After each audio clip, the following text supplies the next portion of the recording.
first video for our second standard from Unit 2. So we have video 221. Again, that's Unit 2, Standard 2, Video 1. And our new standard that we're working on here is to write and interpret linear and piecewise models. So we're going to be working with some applications, some word problems, some real-life situations that model linear functions, and we'll also be working with some piecewise functions here. So our first unit or section here is going to cover direct variation. Once you have that written down at the top of your paper, then let's go ahead and try these together. So we're going to begin here with a definition of direct variation. This definition is found on page 369 in your textbook if you want to reference it. So when one variable is a constant multiple of another quantity, the two quantities are said to vary directly. So we have one variable is a constant multiple of another quantity. Then the two quantities are said to vary directly. So a little bit wordy there. But what we're talking about is another way to say they vary directly is to say that they are directly proportional.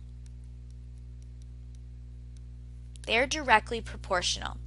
So I'm going to give you our fancy definition that's going to lead us to the model that we're going to use. Now a model is, it's not a formula per se because you can't substitute things into it and just get an answer. That's what a formula is. A model allows us to build formulas.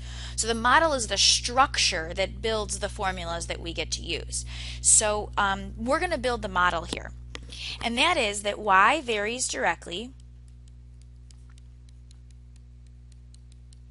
or we can say y varies directly as x, or we can say y is directly proportionate to x. So this can be replaced with the words directly proportional if there exists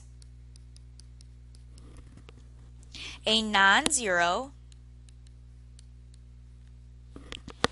real number k, which we call the constant of variation.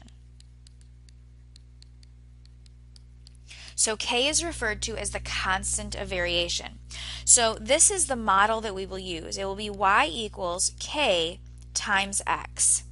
So if we have this constant of variation, which is the constant multiplier, then the two quantities y and x vary directly. They are directly proportionate to each other.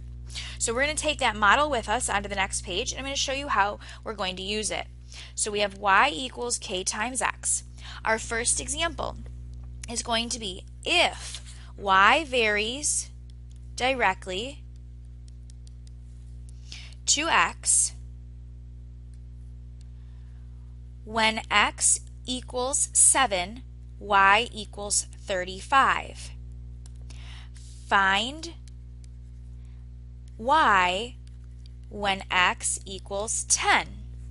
So first thing we have to do is we have to use our model.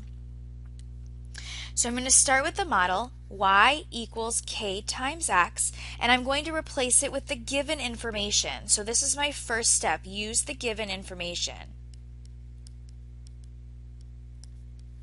So that means that I would have 35 equals k times 7. I would find the constant of variation, and I get k equals 5. Now I'm going to replace only the constant of variation back into my equation. So this is important here, because in order to build the formula that works, I had to use the model. Now I'm ready to use the formula, and that is we have y equals 5x. We do this because now I can take any example and I can actually use it. Once I have the k value, it allows me to predict the rest of the values. So I can find y when x equals 10, y equals 50. So there are actually three parts to this process. I'm going to ask you to find the k, I'm going to ask you to find a new value.